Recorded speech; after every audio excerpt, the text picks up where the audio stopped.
मुमकिना समुद्री तूफान के बाइस हम देख रहे हैं कि जो साहिली इलाका है कराची का, यहाँ पे भी तेज़ हवाएं चल रही हैं। बताइएगा कि मौसम का हाल क्या बता रहा है और ये जो समुद्री तूफान है कितना दूर अब रह गया है और इसके असरात कब तक कराची और साहिल समंदर पे रहेंगे? जी बहुत शुक्रिया। देखिए कराची से कोई 160-170 किलोमीटर के फासले पर है जनूब मशरक में, ये जनूब मशरक, और इसी तरह से ठट्ठा से इसका फासला 130 किलोमीटर बनता है। और जो ठट्ठा की साहिली पट्टी है केटी बंदर, वहाँ से 90 किलोमीटर इसका फासला बनता है। तो इन मतलब ये कि कराची, ठट्ठा, सुजावल, बदीन, इन तमाम एरियाज में जो सदरन सिंध के डिस्ट्रिक्ट्स हैं, इन पर इसके असरात तेज हवाओं की सूरत में आ रहे हैं। कराची में सुबह से ही बहुत तेज हवाएं चल रही हैं और अभी तो अच्छी खासी उसको आंधी हम कह सकते हैं 60 से 70 किलोमीटर फी घंटा की रफ्तार से हवाएं चल रही हैं। ठट्ठा की तरफ से भी, साहिल इलाकों की तरफ से भी इसी तरह की रिपोर्ट्स आ रही हैं।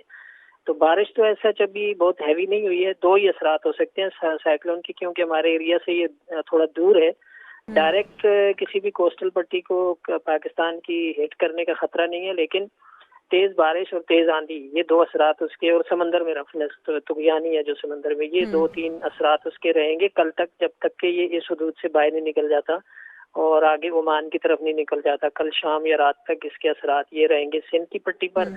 और फिर बलूचिस्तान की जो हमारी साहिली पट्टी है, गवादर, पसनी वगैरह, इस तरफ हबलस, बेला और मारा, उन तमाम इलाकों में भी कल से लेकर परसों शाम या परसों रात तक, यानी 1 सितंबर की रात तक वहाँ भी असरात इस तरह से रहेंगे। समंदर में रफनेस बढ़ेगी तो यानी चल होगी और इसी तरह से तेज हवाएं और चक्कर चलते रहेंगे।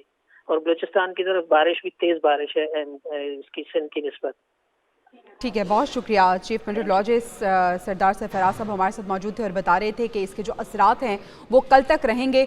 लेकिन सलमान क्योंकि साहिल समंदर पे ही मौजूद है, एक बार दोबारा हम सलमान की जानिब जाएंगे। सलमान, बताइएगा कि यहाँ पे जिस तरह से हम पहले भी बात कर रहे थे कि लोगों की बड़ी तादाद मौजूद है और यहाँ पे नौजवान भी मौजूद हैं, बच्चे भी मौजूद हैं, तो यहाँ पे क्या इक़दामात होते हैं जब साहिल समंदर में पे एंट्री होती है? तो एंट्री में क्या कोई रुकावटें नहीं होती? इंतज़ामात में अगर हम इंतज़ामिया की बात करें तो उनकी जानिब से इन्हें नहीं रोका जाता?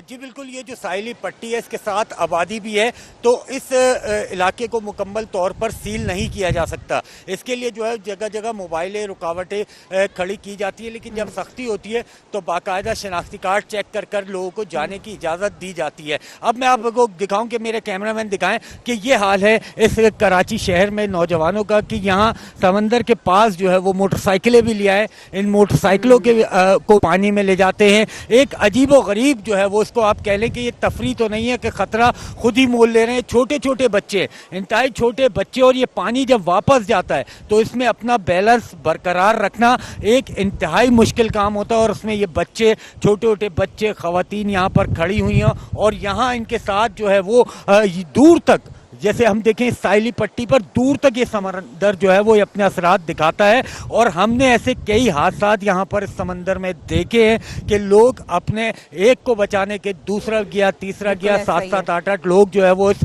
पानी में चले जाते हैं और लोग अभी भी बच्चों के साथ जो है वो इस पानी में मौजूद हैं। पुलिस का नामो निशान साहिल पर नहीं है कि पुलिस इनको रोके। ये दफ़ा 144 का नोटिफिकेशन निकाल कर अपनी जान छुड़ा ली गई है। इसको बिल्कुल इसी तरह कहेंगे कि ये पानी खतरनाक है, लोगों की जान। तो सलमान, दफ़ा 144 की तो खुल्लम खुल्ला खिलाफ वर्जी हो रही है, इनके खिलाफ एक्शन क्या लिया जा सकता है? 144 पर जो है वो खिलाफ वर्जी पर 188 का मुकदमा होता है, लेकिन ये मुकदमा तब होगा जब इंतजामिया जागेगी। यहाँ पर डिप्टी कमिश्नर को मौजूद होना चाहिए था।